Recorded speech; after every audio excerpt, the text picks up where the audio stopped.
আগামী ফেব্রুয়ারিতে এই মুহূর্তে নির্বাচন যদি ভণ্ডুল হয়ে যায়, সমস্যাটা কি কি?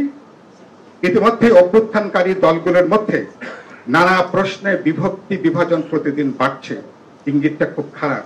ওই যে আমরা পড়ছি না, ওই ছোটকালে ঈশান কোণে মেঘ দেখা যাচ্ছে, ঈশান কোণে আমি কিন্তু ঝড়ের একটা আভাস আমি কিন্তু এখন দেখতে পাচ্ছি।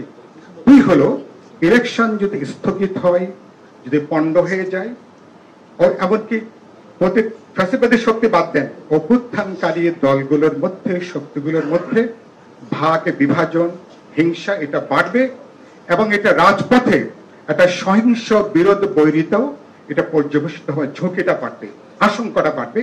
একটু হিসাবের মধ্যে এগুলোকে নেওয়া দরকার। দুই হচ্ছে, আমি প্রায় বলে আসছি গত কমাস ধরে একটা সামাজিক নৈরাজ্য এখন চলছে। এই নৈরাজ্য খুবই দ্রুত, দলগুলোর মধ্যে যখন বিভক্তি বিভাজন বাড়বে, সামাজিক নৈরাজ্য ইমিডিয়েটলি একটা রাজনৈতিক নৈরাজ্যে এটা টার্ন নিতে পারে। সে ব্যাপারে আমি খুবই উদ্বিগ্ন, আমার খুব গভীর একটা আশঙ্কা আছে।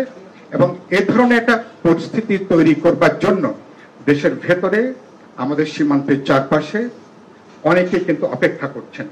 সেই সুযোগ আমরা প্রকারান্তরে করে দেব কিনা, তাদের জন্য জমিন তৈরি করব কিনা, খুব গভীরভাবে এটাকে বিবেচনার মধ্যে নেওয়া দরকার। এ ব্যাপারে শেষ আমার বক্তব্য হচ্ছে, বাংলাদেশ গভীর একটা নিরাপত্তা ঝুঁকির মধ্যে আছে।